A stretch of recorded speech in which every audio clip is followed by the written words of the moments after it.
Faut-il dissoudre les soulèvements de la Terre? C'est la question qui commence à monter depuis que Gérald Darmanin a annoncé benoîtement, après Sainte-Soline, son intention de se débarrasser de cette entité dont les contours sont flous.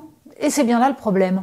Parce que, rappelons-le, les soulèvements de la Terre, c'est avant tout un rapprochement de différentes associations, de différents militants issus de courants divers, de lieux divers également. Et même si on peut placer géographiquement le lieu de naissance des soulèvements de la Terre, c'est dans la ZAD de Notre-Dame-des-Landes, à part ça, bien malin qui peut définir exactement ce qui n'est pas tout à fait une structure. Alors, est-ce légitime? On se souvient tous des violences qui ont émaillé la manifestation contre la bassine géante de Sainte-Soline. Et de fait, même si certains hurlent contre les violences policières, il est très clair que parmi les 3 cortèges qui composaient cette manifestation, certains étaient définitivement et dès le départ dans un état d'esprit qui consistait à casser du flic, tout simplement. Alors bien sûr, il y a une infiltration de Black Blocs dans ce genre d'événements. Et là aussi, il est très difficile de distinguer les militants écologistes de ceux qui sont infiltrés et sont venus pour toute autre chose que pour défendre la Terre.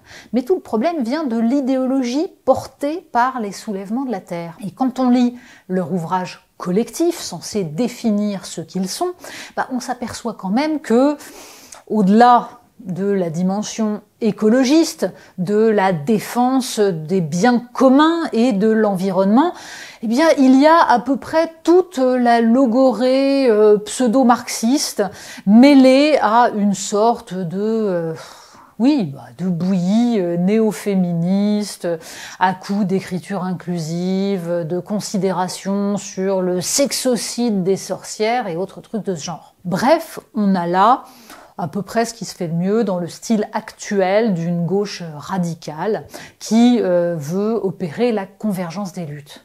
Mais est-ce que ça suffit à dissoudre un mouvement?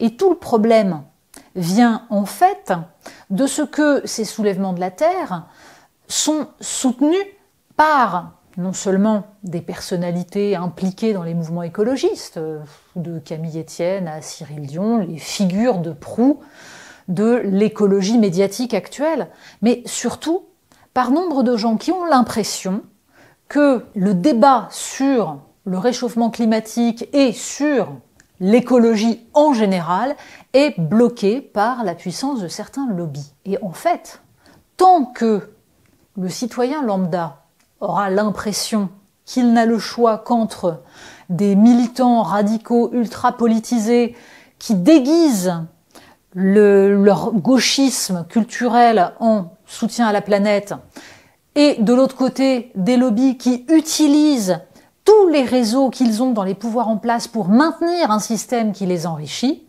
ils seront paumés. Et nous aurons l'impression, petit à petit, que seule la violence peut résoudre le problème. C'est contre cela qu'il faut lutter. Est-ce que la dissolution de ce mouvement permettra de lutter contre cela? Non. Clairement, certains de ces militants radicaux sont tout sauf démocrates.